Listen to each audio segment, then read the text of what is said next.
Today I want to share one of the biggest lies we tell ourselves.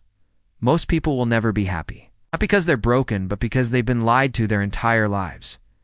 They've been lied to about what happiness is and how to achieve it. Society tells us happiness comes from money, from having the perfect body, from more followers, or owning the latest gadgets. So we chase more likes, more things, more status, hoping it will finally fill the emptiness inside. But it never does. Instead, the more we chase, the more empty we feel. Today's world is designed to keep you hooked in a cycle of constant craving. Look at your phone. There are endless notifications, social media updates, emails, text messages, and ads promising the next best thing. Every swipe gives you a tiny hit of dopamine, that fleeting pleasure chemical in your brain. But this pleasure disappears fast, leaving you craving more. You find yourself constantly distracted, unable to focus on one thing without being pulled away by the next shiny object. You try to read a book, but soon you're scrolling through your phone or checking your email. You sit down to eat, but you're too busy watching videos or posting pictures on social media. Before you know it, hours have passed and you haven't accomplished anything. You feel restless, anxious, and empty inside. Worse, we spend so much time comparing ourselves to others. You used to compare yourself to your neighbors or coworkers. Now, you compare yourself to celebrities, influencers, and perfect strangers online who seem to have the perfect life. You watch their highlight reels and wonder why your life doesn't measure up.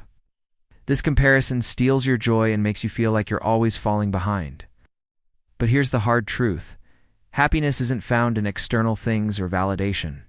The Stoics knew this centuries ago. Marcus Aurelius said, "Very little is needed to make a happy life. It is all within yourself." Epictetus reminded us that true wealth is having few wants, not great possessions. These ideas seem simple, but they're revolutionary in a world that tells us to want more. The Stoics also understood the power of distraction. Seneca wrote, "We are more disturbed by our thoughts than by events."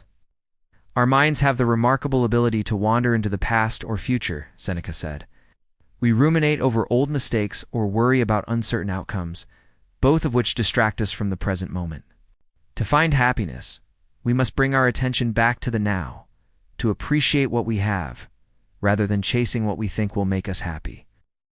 But how do we escape the trap when our very survival seems tied to acquiring more, doing more, and being more? You see, in our hyper-competitive world, success often feels like a game where everyone is trying to beat you. If you stop chasing, if you stop acquiring, if you stop comparing, you feel like you might fall behind. But here's the secret. The game is rigged. The rules were written by those who benefit from your distraction. Think about it. Who profits from your endless chasing?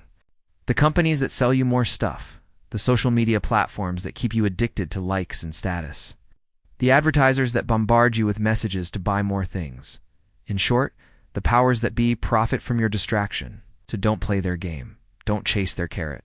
Don't buy into their lies.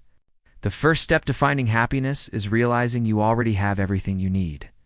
The second step is stillness. You can't find happiness in a world full of noise. You must get quiet to hear the whispers of joy. Stillness, peace, being alone with your thoughts, turning off your phone, walking in nature, journaling your true feelings, meditating to end the endless noise. Only when you go within, when you sit in stillness, can you tune out the noise. And finally, Marcus Aurelius reminds us, it is not death that a man should fear, but he who would live forever. What are you afraid of? Afraid of dying, but you're already dead. You died the day you stopped pursuing what was meaningful to you. You died the day you stopped nurturing your dreams. You died the day you stopped valuing your soul. You're afraid of dying, but you've already died. The question is, will you live? Will you live each day with passion, with purpose, with love? Or will you continue to exist, to merely survive, chasing distractions, seeking artificial highs? The choice is yours. Are you ready to wake up from the dream and start living? I hope you enjoyed this video. Please subscribe and like and share for more daily philosophy.